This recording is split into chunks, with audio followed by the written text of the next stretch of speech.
Hey, Paul Morrow here, Smart Financial. Welcome back to our podcast. I want to welcome our guests. It's Tracy Hornsby and Rick Hornsby. Thanks for joining me. All right, a couple of our superstar grandparents. We're going to be talking about some of the things involved in grandparenting, long-distance grandparenting. Hopefully at the end of this, maybe folks can gain a little bit of insight into things that might be helpful if you're a grandparent, a new grandparent, about to be a grandparent. Hornsbys have done like many things that are in the Smart Financial Grandparenting book, but they have their own unique experience, which we're going to talk about. So I'm going to let them give you a little background, and ladies first, yes, about, where they went to school and all that, and what kind of skills they had before grandchildren came along. Tracy, you're up. I'm up. So I went to Simmons College in Boston, and that's significant in Boston because that's where I met Rick when he was in grad school. That is significant. We married and moved to Nova Scotia, where I got a library science degree, master's degree. Had our 2 children in Nova Scotia. We were there for 7 years, and then we moved back, and I worked in academic libraries for the rest of my professional career. So I stayed home when the kids were really little, just circumstance. So I did have that time with them when they were small, but once we moved down here, I worked full-time and enjoyed my career a great deal. Librarianship is a wonderful profession, but it is not a lucrative profession. I got a lot of vacation time, I had very good benefits, but I did not make a lot of money while I was working. So I got the satisfaction of my job. That's great. Rick, you're up. Thanks, Paul. Thanks for inviting us. So I grew up in Nova Scotia and studied engineering as an undergraduate, industrial engineering. Worked in industry and in government there in Canada first several years, and then did a master's degree at MIT, where I met Tracy while she was attending Simmons. As Tracy said, we moved back to Nova Scotia. That's when I worked for the government for several years, and then we, 1986, moved down to Newton, and have really enjoyed living in Newton. I worked as an energy consultant, energy economics. Very interesting. Enjoyed my entire time doing that, and got to travel throughout the States. In the last 4 or 5 years I was working, I was able to reduce to 4 days a week, so that gave me some flexibility to help out with the grandchildren at that point. Plus, we were able to do some trips when the kids weren't living within a day's drive. That's great. We share a lot in common. You'll hear a little thread of some things that we've shared over the years of working together. Of course, most of you that are following this channel or that have been following us since my career at Legacy Financial, that was like 50 years of doing financial advice on people. You know that my wife, Linda, spent most of her formative years in Cape Breton, Nova Scotia. Linda's Canadian. She was born in Winnipeg, she's proud to say. She was a military child born in Winnipeg. And so half of my family is in Canada. We do a lot of cross-country travel. And in fact, my goddaughter, Emily Tufts, who is a library scientist, has very well-read children in Orono, Ontario, right? She's also loves her career. And as I said, there's many benefits and many ways to be successful. And if you're a person who loves books and loves literature, that in itself is super rewarding. And as I said, her kids are some of the best read kids around. So let's talk about how all these things kind of rolled into your grandparent experience. And so how many grandkids? 4. 4 altogether. From 3 to 10 years in age. We have 2 children. They each had 2 kids, a boy and a girl each, and a boy and a girl each. So it's a nice balance. Very uniform, okay? Very uniform. Yes. Very uniform. All right, so among that crowd of kids, let's talk a little bit about how you sort of like divided up your time. So we have a lot of parents who pitch in different ways. And in my little book I wrote about grandparenting, there's a lot of ways to help, and it's not always writing a check.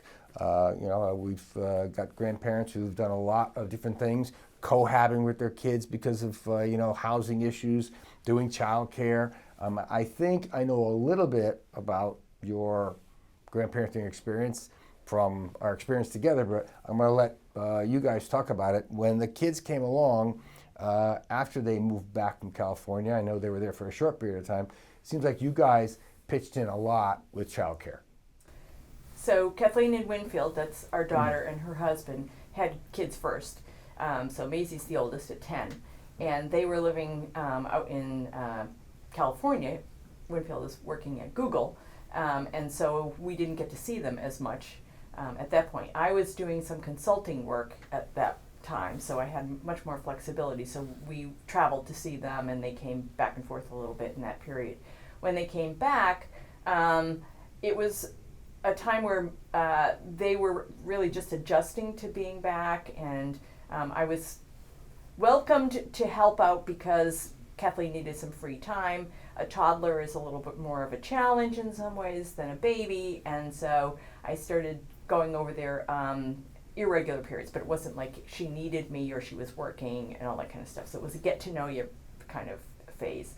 And then when Quint was born, having 2 kids was a little overwhelming, and so I would go and spend the afternoons and let her take a nap for the first period of time, start supper, and then as soon as Winfield came home, I was out the door. So one of the lessons that I learned from a dear, dear friend who had grandchildren before me was the, what I call, show up and shut up rule. And this is the mantra that we live by. So she said, you walk in the door and you shut up, because you're there to help, and they're going to do things that you don't like. They're going to do things in different ways. So I can shut up, but they can read my face. So I may not say a lot of things, but I talk a lot with my face. But the showing up is 99% of the deal, to just be there when they need something. And then when the second set of kids started arriving, I did pitch in a lot more because the other grandmother, and there's always a negotiation with the other grandparents. That's another big theme of our grandparenting, is the getting along with the other team, is that the other grandmother and I decided that Leah, the first grandchild that my son had, his first child, we didn't want her to be in daycare until she was 6 months old. And Deborah, the mother, Leah's mother, didn't have that much time off. So the grandmothers were daycare between 3 months and 6 months for her. So I stayed down there. You were still working. Yeah, they're in New Haven. Yeah, there's one point to make. Kathleen and Winfield are in Somerville. We're in Newton, so not too far to go. But Brian and Deborah are in New Haven, so Couple hours. that's when you go down there, you're usually going to stay the day, or a couple days or whatever, stay over. Yeah, so geography is a big factor. In fact, I was going to ask you about that, especially if, like in your case, what I've observed, again, because I've known each other, I mean, you guys have been sort of ping-ponging back and forth because the kids had different needs. Like needs came along, a few surprise needs came along, and you had to be there a lot. So I bet you racked up a lot of miles back and forth to New Haven. Oh yes. Yeah, so New Haven is a perfect location for them because Deborah's from Brooklyn, New York. Her family, she grew up there. Her parents have a house there, and Brian grew up in Newton. So New Haven is halfway. Okay. So everybody was unhappy that they were not in New Haven or not in Boston, but they could also afford New Haven. So they bought a house in a beautiful neighborhood. They live in Westville. That's a fixer-upper. And they could afford living in New Haven, and they couldn't afford Brooklyn, and they couldn't afford Boston. Well, having grown up in New Haven, by the way, I'm a product of New Haven. I have been born at St. Raphael's Hospital in New Haven, and I give New Haven great cred because also saved my parents' life. Yale New Haven Hospital saved my parents' life after a big accident. That some folks who know me know about that, and I think New Haven's a great place. Gone through some tough times. Real estate's not at the peak in New Haven, but it sounds like the kids have put together a great life down there, career-wise. And I think, hasn't Brian just finished his education and all that? He's a master's in nursing, so he worked at St. Raphael's when he started, and then he was at the main Yale New Haven Children's Hospital and now he's in Bridgeport. Yeah, so some of your grandparenting was really helping him get through his career thing too. I mean, this is like, that's a huge gift, which is actually more important than writing a check, probably. Well, we wrote some. A bunch of checks. So I would just say, I guess. Degree came with a big price tag on it. Yes, and they're under both. We helped Brian and Kathleen with their cost of their undergraduate education. Fully funded. So they both came out of their undergraduate degrees with no student loans, And then when Brian went back several years later for his nursing program, and we helped out on that quite a bit. So he had some student loans. So that's the contribution we've made, major contribution we've given to them, and we've helped out since they've had the grandchildren financially, but more in providing time, our time, to help with childcare than financially at this point. Well, childcare is very expensive too. So I would say that the two things. One thing about this, I will tell you that the reason that my son nicknamed these podcasts, Nothing Good, is because nothing good happens short term or last minute, right? Rick is an unbelievable spreadsheet planner. I mean, Tracy and I have been exposed to this a lot over the years. I rely on him heavily. Yeah, well, we all rely on him heavily. Believe me, he fact checks the administrators in our firm and everything, and we always come to a consensus about which penny is off. However, there is a rule in financial planning and long-term planning, especially about helping kids and grandkids. And it's a lot like being on an airplane. You put your own oxygen mask on first before you help others. Like, you need to be secure to make them secure. And I think that these two have invested a tremendous amount of time and effort.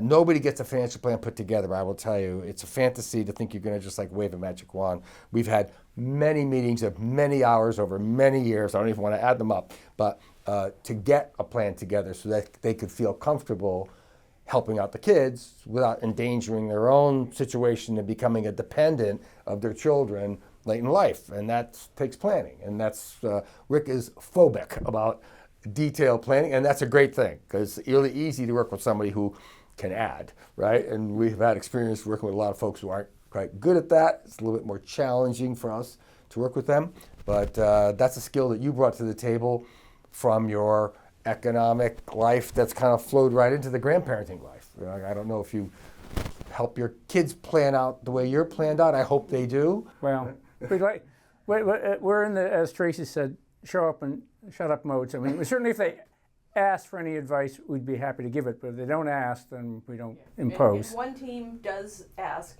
and the other team does not.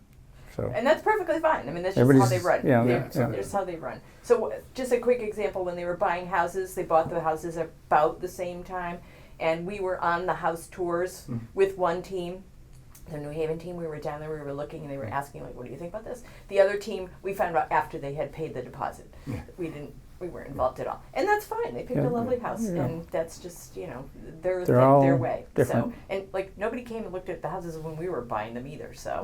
Yeah, they're going to find their own way. I mean, it's very interesting because, Rick's got a background in all this math and calculations, and his scientific engineer, and I actually just interviewed a grandparent about his kids buying a house, and they didn't know what knob and tube wiring was, which is something that was invented in the 1850s, and went out of code. Went out of code in 1975, right? Yeah. And they were about to buy a house until the inspector said, every piece of wiring in this house is not up to code, and you can't even now get house insurance if you have knob and tube wiring. So, I mean, luckily for that family, they had an experienced construction engineer and inspector and everything. So there's ways that you can help the kids. So you help the kids a little bit with housing, but you really helped them a lot with education. In one of the grandparent book chapters, I refer to this. I mean, helping them get out of college without massive debt is a huge accelerator in what they call family formation. And I know that you guys had helped. I didn't actually pry too much on the amount that you helped them, but to get your kids out of school debt-free, which is a challenge. I've done it myself. I know it's not easy to write those checks, but it means that they can, get married, buy houses, start retirement, all 10, 15 years sooner. So that was a huge, jetpack for them to get them launched, right? Yeah, and well, we're both keen on education and happy to see the obviously the children go through, and sort of we're in a position to help them out, and happy to do so. So it's it is, in retrospect now, help them out then or help them out later. But I think the reality is that as the parents, as they're going through as young adults, they need the money now, and as parents, to the extent they need something, it also, if they're in a tough spot or they need a new car or in a pinch, and they'd rather have some support now than like 20 years from now when you sort of pass it on. Yeah, I think it's great. I mean, you also get the joy. The joy, I will tell you, you're going to hear a theme if you watch some of these podcasts or YouTubes or whatever. I mean, the theme of kind of the joy of it. I know it sounds really weird to say that, but it is a true thing that if you can help them when they really need it now, and you can actually see them, fix up their bathroom or get the safer car or whatever it is. I mean, it's a great thing. Let's talk about so how it has evolved. So you help them with child or baby or newborn care. Is that phase sort of over for you now? Are you like in a next phase with the grandkids? So the youngest is 3, so he's now full-time in daycare. The oldest is 10, and she's a tween, as she'll tell you. So that means that she's almost a teenager and very independent. So we're finding that already at 10, we don't get to spend a lot of time with the older grandchildren, the 2 of them, because they're always busy. So they're in aftercare, after school, they have activities on the weekend, their play dates, birthday parties, da-da-da-da-da. So when they were smaller, we used to be there a couple times a week because the daycare stopped at like 2 o'clock or something, so they had no coverage. So we would go over there a couple days a week, that's after you retired, and we would be there a couple days a week to pick up the 3-year-old, and then she's 3 years older, so she was 6, and then we would spend afternoons with them, and we would go and do stuff. And certainly during COVID, there were a lot of things shut, so we were in a bubble with them, and we did spend a lot of time because they didn't have other activities. So we provided a lot of go to playgrounds and go for a walk. Yeah, some sleepovers. A couple, some sleepovers, and just generally being around. But as they get older, and we're expecting this to be the sad truth coming soon, is that they won't want to spend time with us as much. That sleepovers, Grammy's house is not going to be the cool thing that it is now. But the little kids really enjoy, the spending time and sitting and snuggling and reading books and doing. Yeah, I think it's a universal thing that we hear from all the grandparents that we're talking to about this. That boy, you just can't let those first 10 years slip away. It's a limited time window. Very limited. Yep, right. Now, also, I have to say, and if you don't mind me sort of asking a little bit, what it felt like you were, again, the reason that we invited you in, and I think you guys are superstar grandparents. You were also the super sandwich situation because you had not only that, but you had your mom at the same time. Now, this is an unusual circumstance for some people, but if you can imagine being a grandparent and helping out with grandchildren at the same time as your own parents are aging and they need some help of different kinds. I mean, you guys were deep into that for how many years? 3. 3 years. 3 very intense years. Yeah, most heavily. 3 so years. my mother had, she passed away in February, had dementia, and couldn't live independently anymore. And the decision to move her to assisted living was extremely difficult and happened about the same time our youngest grandchild was born. So we were dealing with my mother's issues, and I have a sister, so there was 3 of us, the dynamic of the 3, deciding what was going to happen. And down in New Haven, helping with the birth of the baby. And the birth was very, very difficult. Deborah had a very difficult delivery, and so we were down there a lot, providing support for his sister, Leah, and just being around to help with the household stuff while I was back and forth. So we talked about miles. Yeah. So going, down to New Haven and then up to Bristol, Connecticut, and back and forth, like in a day, back and forth. So Asher started daycare. Deborah went back to work. We got my mother into the assisted living, and then Asher was born in January. In June, they discovered that he had cancer. So we went down to help take care of him because he couldn't be in daycare because when he was getting chemo, he had 8 rounds of chemo, he couldn't be around other kids. So we were tag teaming with the other grandparents, and you talk about him with the spreadsheets. I was the queen of the calendar. So we had color-coded calendars on everyone's refrigerator We would work out 6 weeks in advance when was Brian working, when was he having treatments, who was going to be around, who was going to cover, what time did people need to be picked up and dropped off and all that kind of stuff. So we were down there from September through May, pretty solidly, back and forth, taking care of him and Leah and them. And because we were not next door, the geography thing, we were living in their house with them, which was okay, but there were a couple times we had to go out for walks because it was like, okay, he would tell me, don't fold the laundry. I'm like, well, there's 8 million pounds of laundry. Somebody's got to do it. The kids don't have socks. So there's, stuff. Well, you guys were great at this. And I always say, again, I know Rick's skills came into play, and that's the reason that I brought it up. He was not only managing your situation, managing your mother's situation, and your kid time. I mean, for the last 3 years, and I have to say, the reason that we're doing it now and the reason that I invited Tracy and Rick in is because, gratefully, some of this is in the rearview mirror, and Asher is a success story, right, which is a wonderful, happy ending sort of to that whole thing. And I have to say that the experience with your mother, sadly, has come to an end, but getting her into a place that she could be cared for and everything, you guys really took that 3 years of what would normally have been your, retirement, going on cruises, laying on the beach in the Caribbean, right, to do this other thing. And it happens to everybody. Part of the story of successful grandparenting is it's not just placid water for everybody. They don't just retire and get white patent leather shoes and golf every day in Miami. It's just not like that. And No.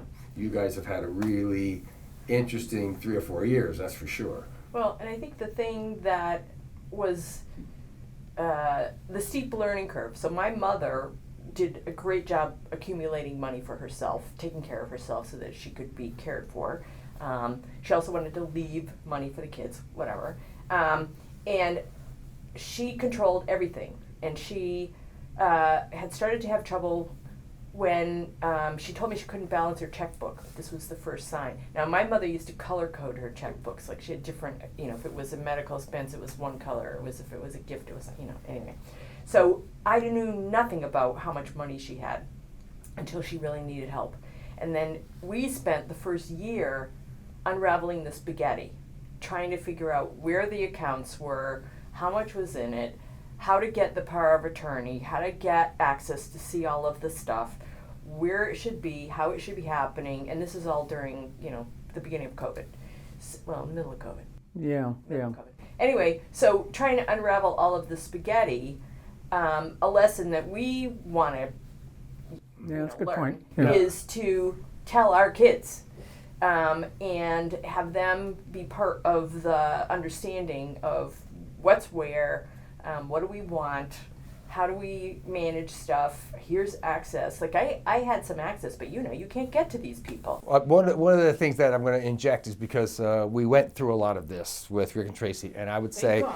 yeah, well, and we work together as a team, and I will tell you, also the team in the office, this is very difficult if you don't have all the pieces of paper and all the gear. It does inform how you do your own planning. Yes. Having been in this for like 50 years, I will tell you, like, the greatest gift you can give your grandchildren and your children is to have great planning. Because if you do good planning, which these guys and a lot of our clients have done, to try to put a ribbon on everything, there's still things that fall through the cracks. And some of the companies are not friendly and not easy. And I have to say, Rick's Canadian, like my wife, Linda, so used to things going a bit smoother, because we put her parents into long-term care facilities in Canada and all that kind of stuff. Completely different experience. Here in the States, the way things are and the way the companies are and the way things have changed, there's very few less humans actually at these companies to help you, very few less experienced people. Like, a lot of folks that you get on the phone, they don't know even as much as you do about working with insurance or annuities or funds. They're just, the blind leading the blind. And so I think that working through that, it's a good thing that the two of you had a lot of problem-solving skills under your belt, because there was a lot of times when I think Tracy was ready to throw the papers up in the air and just run out of the room. I think you might have done that once or twice. But But we got through it, and all I can say is that I'm sort of looking at my notes on the things that you probably recommend. We sort of jump to the bottom for grandparents and parents too. I mean, doing some great planning for yourself is going to make it simpler for the kids. Right? Not only the planning, but the documentation, so that, like as Tracy said, like, so for us, we need to have the documentation and the Brian and Kathleen. I don't know whether they're paying attention, but we document it and shared with them so they know like what accounts we have, and we'll have to get to a point at some point where we're going to add them to certain accounts, because this is what, as Tracy indicated, that her mother had complete control over all the various accounts and whatever, and so then when she needed help, then if it becomes a problem if the person who holds all the accounts is starting to have some dementia and has difficulty signing papers, and then you have to get power of attorney, and then some of the companies don't recognize power of attorney. Even Tracy ran into tremendous difficulties. Well, Social Security doesn't. Yeah, it's a very difficult. Yeah, That's a different story. No, it's a very difficult sort of web to get through. Yes. It's like a maze. And the more you can do ahead of time, the better it is. Yes. One of the things that I wanted to ask you, which you and I talked about a little bit, is in your particular case. I mean, something has to give. And I asked you about like during this period of time, during the early grandparenting and the healthcare on your mom and the healthcare for Ash. I mean, what sort of gave out? Did you have sort of like dream early retirement plans that couldn't get executed, or other things? I mean, because something had to give. Well, right? I think some of the travel was So definitely. in a general sense. Yeah. So it's funny. So I retired in July of 2019 at 69. And so I said, well, there's two things I want to do. I spend more time with the grandchildren and travel. So that was, say, fall of 2019. So spring of 2020, along comes COVID. So that put the kibosh on travel for a few years. But in terms of helping with grandchildren, beyond just like one day a week, like sort of when Asher's situation came along, or in the case of Tracy's mother, helping there and saying, okay, I mean, it's like, this is family. This is what you're going to do. And I mean, for me, it was a treat. I mean, very, as difficult as it was for Asher, he was going through when he went through, he was a trooper. And I hadn't spent, when our children were very small, that kind of time at home with them at that age. You were working. Yeah. So it was fine. And then it was actually great synergy, because you learned how to do a lot of you stuff. had the free time when you needed the free time. And awesome. and we've done travel, and we traveled while we were working. We when I sort of Tracy had more flexibility, and I was working down 4 days a week. I sort of did. So we had some good road trips, and then after we got through this, we've done some. We were over to France for a couple of weeks last year. So. Well, I would say there was probably more impact on us doing stuff when we were saving for them for college. Oh, interesting. So we didn't do European vacations. That's true. That's true. We went camping because we couldn't afford hotels. We stayed pretty close to home. The kids growing up in Newton, they had friends who were going skiing on February vacation, or doing something trips. Well, we didn't have that kind of money. So it was either like they were going to go to college, or we could go on a vacation. And the decision was very clear to us. And we would go up to Canada. We'd stay with family. And, in the summers, that was what we did. So we definitely made decisions early on. Where we lived in Newton, it's a very modest house. I mean, we couldn't afford a lot of stuff. And so we were very careful. I mean, Rick was very careful as the kids were small and we were our early years of earning, to make sure we were putting money into the retirement and the college funds. So I think we didn't get enough guidance on the college funds early enough. We did okay. The magic of CDs rolling over at the time, interest rates were pretty good in the 80s. Yeah. We were very lucky. But we were very careful then. I think, I didn't start making a substantial library kind of salary until the kids were almost out of college, moving up in administration. So I think the earlier years we were very, very frugal, and that's how the kids got out of college without the debt. So, But just to big impact. to your point earlier, Paul, about the airline airplane analogy. So, and that still is. We've always lived on a budget. My entire life, we've always lived on a budget, and the goal is, neither one of us had defined pensions, and so, so I learned from early on, set aside money, and the power of compounding interest, but also in terms of spending, and say, okay, well. You got to keep an eye in the long term and decide, like, okay, what can we spend this year as opposed to setting aside this year. But look, sort of, first goal, making sure Tracy and I are going to feel comfortable long term. In more recent years, we worked with yourselves on that, and then having, as you say, that comfort level in terms of, okay, now you have a sense of, okay, then what can we afford to do in terms of helping out financially with the kids and their grandchildren. So we sort of done that and help where we could once we knew, like, we ourselves have a sort of a sound long-term plan. Well, and college, costs are going way, way up. So it's even though they may be planning, it's, Brian says they're going to go to state schools. And I said, yeah, like you did. Yeah. So. It's a very big issue. It's always one of the things that when we become plumbers, they should all become. when we talk about the things that the grandkids would need the most, I have to say education is always at the top of the list, and especially since you're Canadian and Linda, my wife's Canadian. We were just up there visiting one of the beautiful Canadian parks, and all my Canadian relatives, they look over the board and think we're completely have rocks in our head because their kids go to, McGill, or they go to Dalhousie, or they go to, all my nephews got their masters at BC, and the numbers are like 25% or something ridiculous, small numbers. Yes. So I do think for kids growing up in the States, it's a huge pressure thing for parents. It's like from the time that the babies are born and they get into the crib, the parents get guilt trip mail from every mutual fund in America. It tells them that if they don't save $500,000, they're going to be pikers, and the kids will never be able to go to Harvard.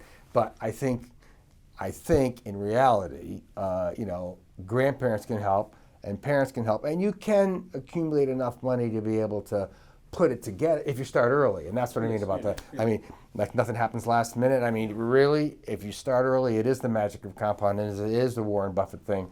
If you get some money put away, when there's zero, like in the crib, you have a pretty good shot of accumulating. So, well, and it's hard when they're, like, daycare is outrageously expensive. well, that's a big benefit you just gave them. You probably saved them a fortune in daycare that hopefully they could get A little bit here and there. Yeah. some into their retirement savings. And do you think your kids have inherited your sense of financial management or frugality or doing college savings? Do you think any of that sort of dripped down to them, trickled down, Rick?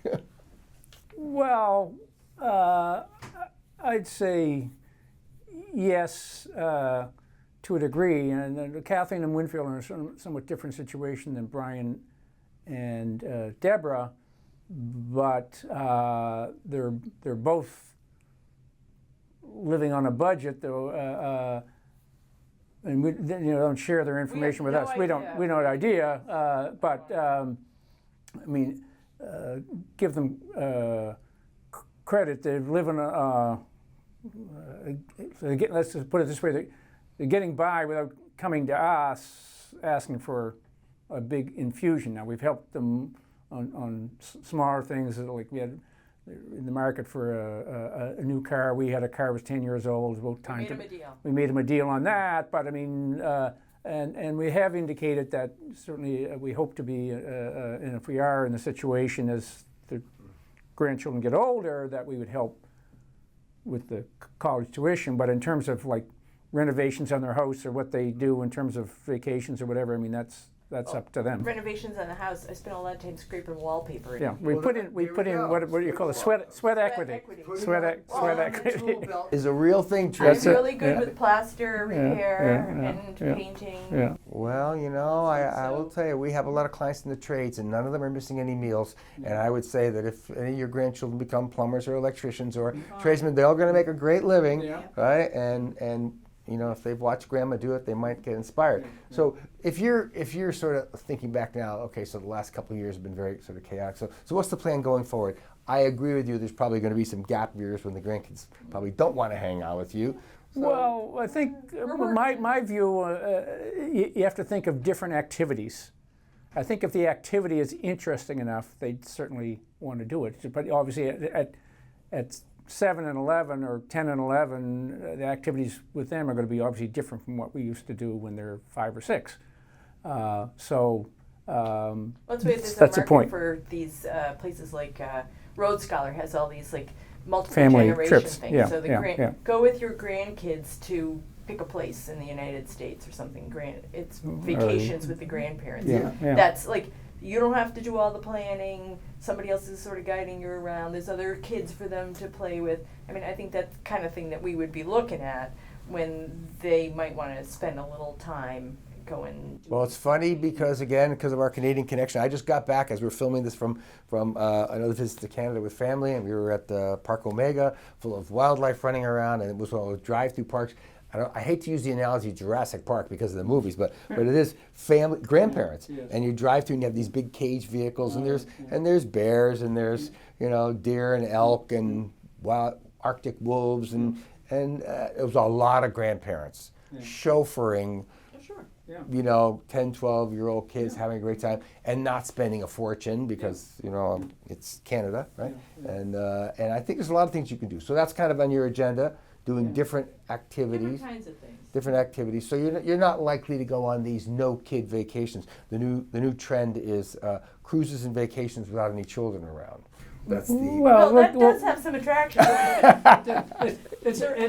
So many things are different when they're your grandchildren, as opposed to somebody else's grandchildren. that fits right into It does the make a big difference. that fits right into the new cruise pitch. Right? Tracy has several. I don't know whether hobbies is a correct term, like your work with the library, the host markers. And volunteers. Yes, it says volunteer activity, and I've had some different volunteer activity and playing tennis, and we got a nice busy summer, several short vacations set up. So we'll still do some travel, we'll do our volunteering, and we'll do time with the kids, and so. Yeah, this sounds great. So let's talk about the big three, just to kind of wrap up, the three things that you might tell to grandparents or about to be grandparents, especially new about to be grandparents that are coming along. The big three things. Are there things that you learned along the way that you could have done better, I guess, number one, in sort of preparing for this phase of your kids having kids? I expected that, given that in my situation, was in Nova Scotia when I had Brian, and I really wanted to have my mother near me. She was in Connecticut. She was working. She couldn't be there. So I had Rick's stepmother, who was amazing, wonderful. The reason the children are alive is because of her. So she was great, and I did not. There was never a time I wasn't happy to see her at the front door, ever, ever, ever. I expected my daughter to be the same kind of thing, like, oh, I'm having this baby, like, why don't you come in and help? She did not have that attitude. She wanted it was her baby, and she wanted her time. So that took me a while to process. So, on the other hand, when I went to New Haven, it was like, can you stay longer? So, each one has their own way, and they don't know until they have the kid.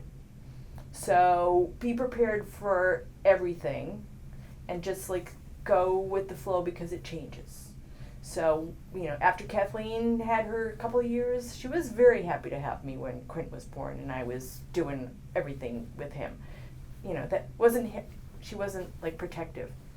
So I think that's one thing to see how it goes and not. I don't think I was pushy. She would say I was. I don't think I was. But just read what they say, see how that goes. And then the other thing, I will let you talk, is that the other thing that I think that we did, I think, pretty well is really get to know the other grandparents, because it is a shared thing, and I really felt, particularly with Deborah, it's her mother, and the mother-daughter thing trumps the other in-law.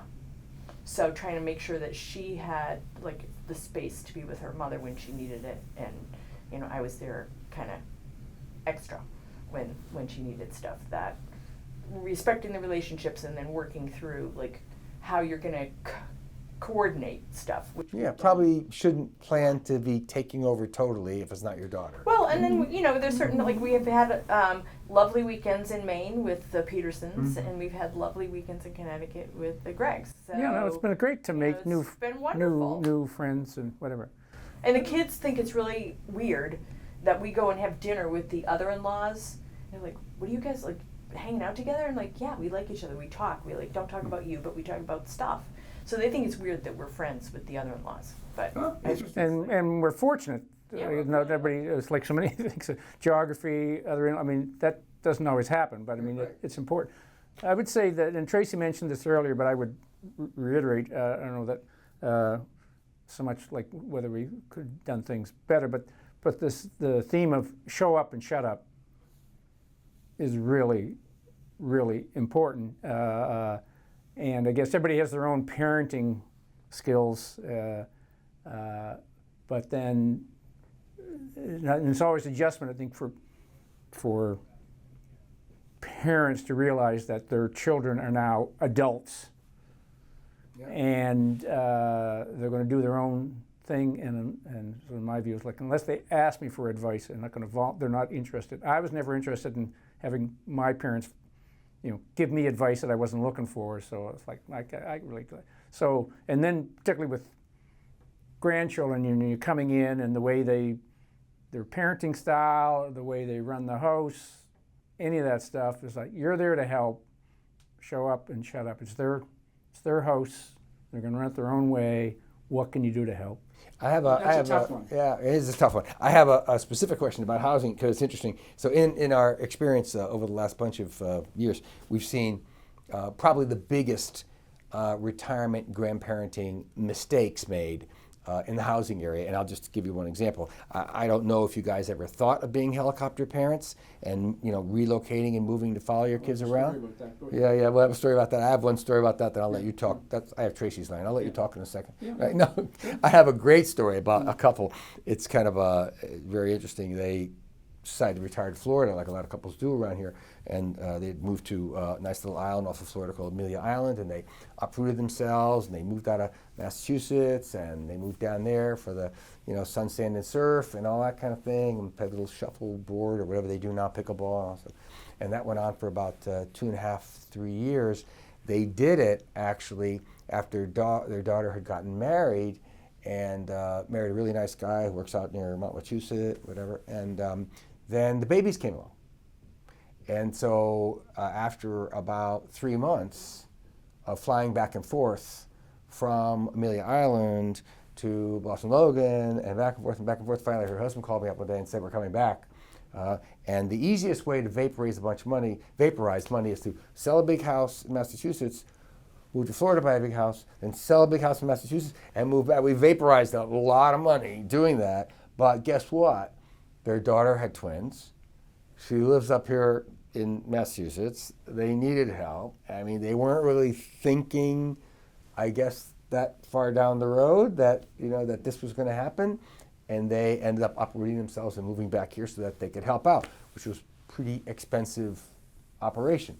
So maybe thinking a little bit about where the kids are going to be when they have kids makes sense. But what's your story?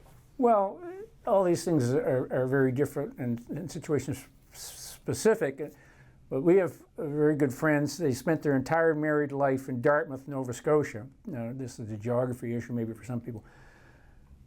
And they had a son as a job in Calgary, Alberta, so it was on the other side of Canada, and another son in San Francisco.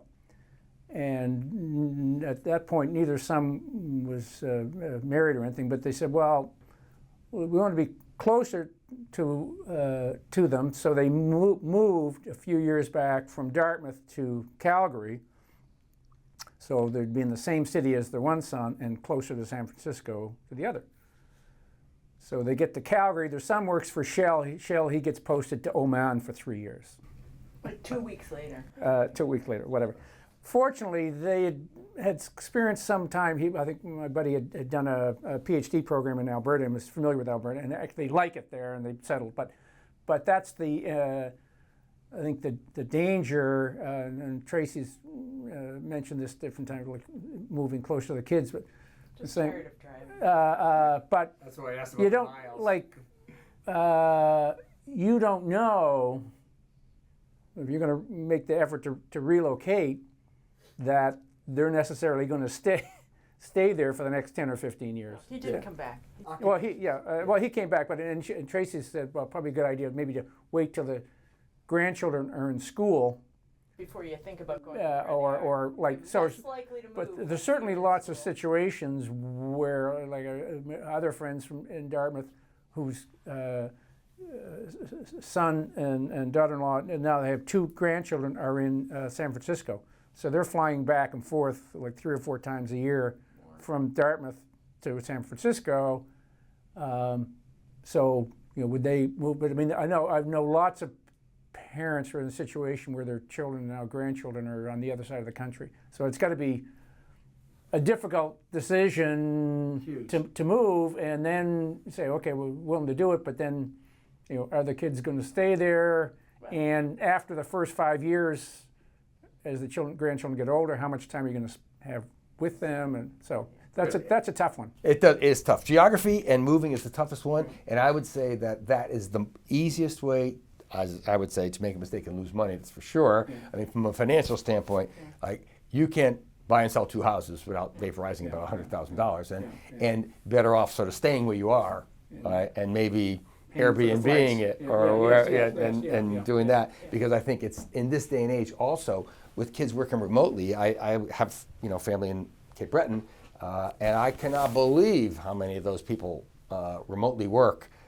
And so that's like the new trend, is that maybe occupationally they won't be moving around so much, and they'll be working out of their homes, which is kind of a good thing, because that kind of means that if they're in a place where they like and they're going to stay, Shell's not going to move them to Oman or something, Our other-in-law in New Haven, so they have a house, a beautiful brownstone in Park Slope in Brooklyn, and when Brian and Deborah moved to New Haven, they started renting in the summers down along the Connecticut shore, and then they found a condo, so they bought a condo.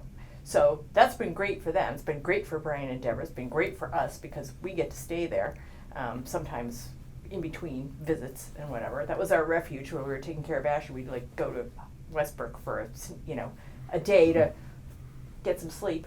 But they have another daughter who's in California. So, and that just happened a couple of years ago. So 2 of the grandchildren are in Connecticut and 2 are in California. And so they're back and forth. And she said, we have this place in Connecticut now, so we're kind of, they're not stuck, but they had this big commitment. They bought the place in Connecticut, so they can't buy another one in California.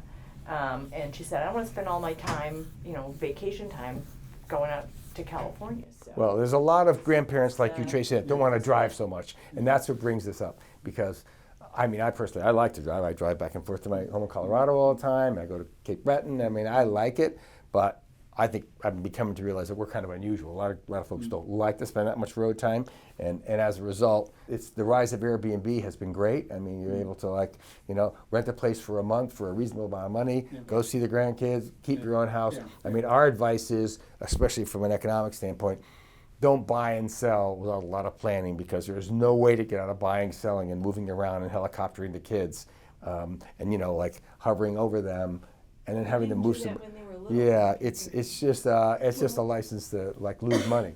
So. Yeah, well, it's not even that you want to helicopter. I mean, you want to spend extended time with the grandchildren, and they're not next door. So what do you do? But I'm with you in terms of renting a place for a month. I mean, we did that when Kathleen and Winfrey were in California. We rented a place for a month. It was a garage. Who cares? Down the block from where they were, so we had a lot of nice time, and Maisie was just They went to Hawaii. We were with yeah. Maisie. So that worked out for them, and yeah. Yeah, and it's good everywhere. I will tell you, we did a big family house in Kitsilona in British Columbia, and we had the whole family come in. We were there, it was there, and a big house full of family for a couple of weeks is fun. Yeah. And then you can go back to your own digs, right? Yeah. I want to thank both Tracy and Rick for sort of like talking a little bit about their personal life experiences and spending a little time with us out of their busy retirement life, especially now that their decks are a little bit more clear and they're going to be out doing a little bit more travel, maybe even some travel without a lot of little kids around.